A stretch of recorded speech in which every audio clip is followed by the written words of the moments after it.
Hein, je reviens du boulot, mais je décide de m'arrêter là pour vous faire cette vidéo parce que ça peut aider quelqu'un. J'ai vécu quelque chose que je n'ai jamais eu ça cru. Je sais ça existe, mais cru comme ça, là, mais j'étais ça en face comme ça, je n'ai jamais eu ça. Je me suis dit, il faut que j'en parle. Ça peut aider ou ça peut inspirer quelqu'un. Mince. Je savais que le racisme là existait, mais pas de façon directe.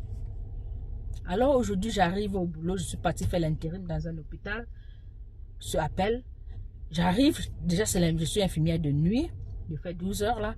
J'arrive, je prends le rapport de l'infirmière du jour et tout ça. Après le rapport, généralement j'ai l'habitude d'aller dans la chambre du patient, voir si tout va bien avant de venir m'installer et commencer à organiser mon travail, quoi. Comment ma nuit doit se passer.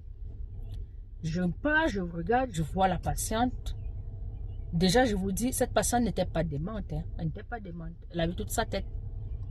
Je salue, je dis bonjour madame, je suis Liane, c'est moi qui suis de garde aujourd'hui, l'infirmière de nuit. Je passe voir si tout va bien. Elle me regarde et me dit, je ne parle pas au N-O-I-R. C'est-à-dire, elle n'a pas dit comme ça, elle a dit le mot, je ne veux pas prononcer. Aux gens qui ont cette peau-là, je ne parle pas à ces personnes. Je prends quelques secondes déjà pour digérer parce que c'était waouh, c'était cru là devant mes yeux comme ça. J'ai perdu un peu ma langue en fait. J'ai pris quelques secondes pour digérer. Je dis, madame, je suis là pour faire mon travail. C'est moi qui suis la chef de garde cette nuit. Donc, je ne sais pas comment vous verrez faire ça. Elle me dit, je vous dis, je ne parle pas au N-O-I-R. Merde. Je lui dis, ok, je ne savais pas quoi faire. Il me fallait juste sortir de la chambre. Mais avant de sortir de la chambre, je me suis dit, je vais lui dire quelque chose. Mais vous ne pouvez pas être cru. Parce que le patient est roi. Et il faut rester professionnel. Qu'est-ce qu'on va faire? Qu'est-ce que tu aurais dû faire? Alors là, je lui dis, madame, ok, je vous ai comprise. Mais je ne sais pas, est-ce qu'avant d'entrer, vous avez signé un papier où vous êtes renseigné que c'est seulement les gens que vous voulez qui travaillent dans cet hôpital? Parce qu'ici, il y a un peu tout le monde. Voilà. Et maintenant, là, je suis la seule qui peut vous donner vos soins. Elle me regarde. Elle me dit, sortez. Je ne parle pas au N-O-I-R.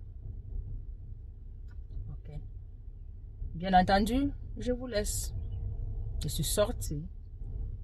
Mais là, je ne savais pas quoi faire. J'ai réfléchi parce que là, elle avait des médicaments très stricts à donner.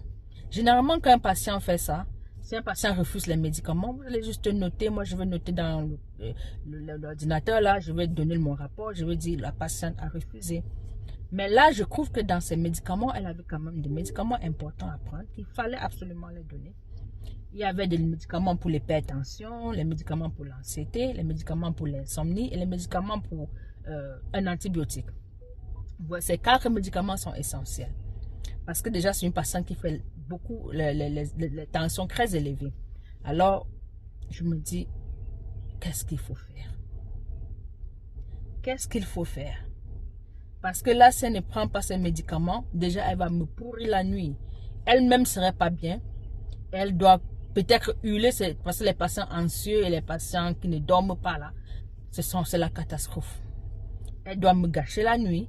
Elle ne serait pas bien. Elle a l'hypertension. Si elle n'a pas pris son médicament, je ne sais pas ce qu'elle peut me faire là. Elle peut me faire même un AVC, je ne sais pas. Parce que là, si la tension va jusqu'à même 20, là, c'est mauvais. Et c'est quelqu'un qui a les tensions là, les 17 et tout. Je dis, waouh. Ça, je suis quand même entre le marteau et l'enclume, je suis dans un dilemme.